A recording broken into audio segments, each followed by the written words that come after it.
আসসালামু আলাইকুম ভিউয়ার্স, এটা একটি রেডমি নোট 9 4G আইসি 4G মাদারবোর্ডের ফোন।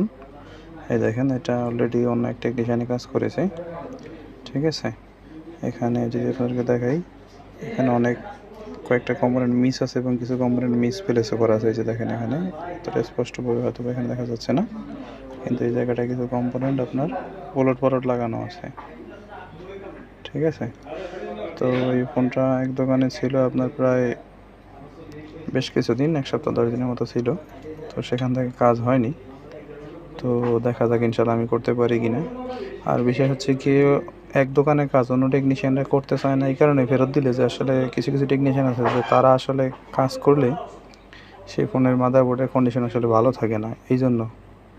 তো পরবর্তী ভিডিওতে দেখা যাবে কি হয়। ঠিক আছে, তো ভিউয়ার্স, আমি সুযোগে আপনার নেটওয়ার্ক যেটা 4G যেটা রিভলভ করে নিছি এবং এখানে যে কম্পোনেন্টগুলো মিসপ্লেস ছিল, ঠিক আছে, এখানে ওলট পালট ছিল, আপনারা হয়তো খেয়াল করেছেন।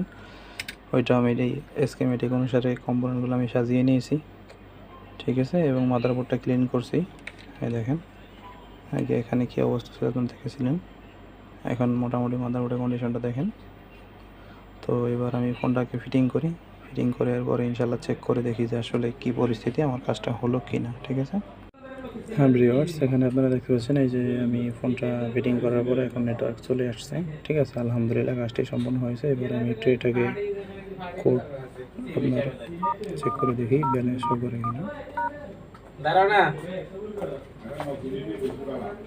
হ্যাঁ, এই এলসিডি আমার